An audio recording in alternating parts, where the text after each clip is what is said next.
Hello guys! Welcome to Moto Asia. Sa bidyong ito, ituturo kung paano magpalit ng headlight ng Sniper 150. Kaya tara, simulan na natin. Ito ang mga gagamitin nating tools, screwdriver at Allen wrench set. Una, baklasin ang headlight assembly gamit ang number 4 na Allen wrench. Mas magandang unahin yung nasa gitna ng Allen screw na nasa ibaba ng speedometer. Kapag natanggal mo na ang Allen screw na ito, next is yung dalawang Allen screw na nasa right part ng headlight. Kapag natanggal na ang nasa right na Allen screw, doon naman tayo sa dalawang Allen screw na nasa left part ng headlight assembly. Kapag natanggal na ang 5 Allen screw, aangatin natin ang gitnang bahagi ng headlight cowling. Next is baklasin natin ang mga clips ng cowling. Konting ingat lang po dahil madali lang mabali ang mga locks nito. Gamit ang screwdrivers, i-unscrew natin itong dalawang Phillips screw na ito. Ang next step is sa gilid ng throttle. Ipasok natin ang hintuturo sa may opening habang ang hinlalaki naman natin ay nakatukod na sa kabilang part ng cover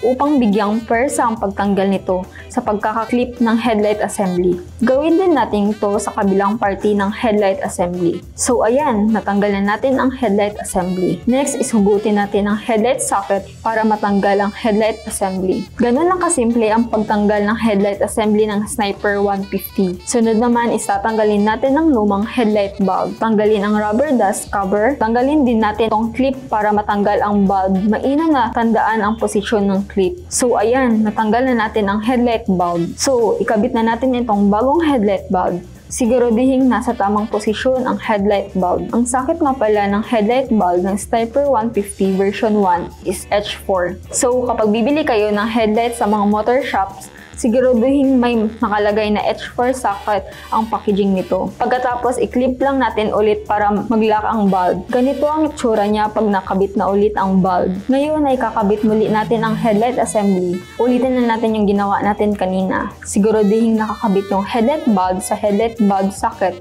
bago ibalik ang headlight assembly. Siguraduhin din na nakalock ang clip ng headlight assembly bago ibalik ang Phillips screw at ang mga Allen screw. At ayan, natapos na nating palitan ang headlight ng ating Sniper 150. Kung meron kayong mga katanungan or gusto kayong motor na i-feature natin sa next video, mag-comment lang kayo sa comment section. Sana ay meron kayong natutunan sa video na ito at huwag kalimutang mag-like and subscribe. See you sa susunod na video at ride safe sa ating lahat.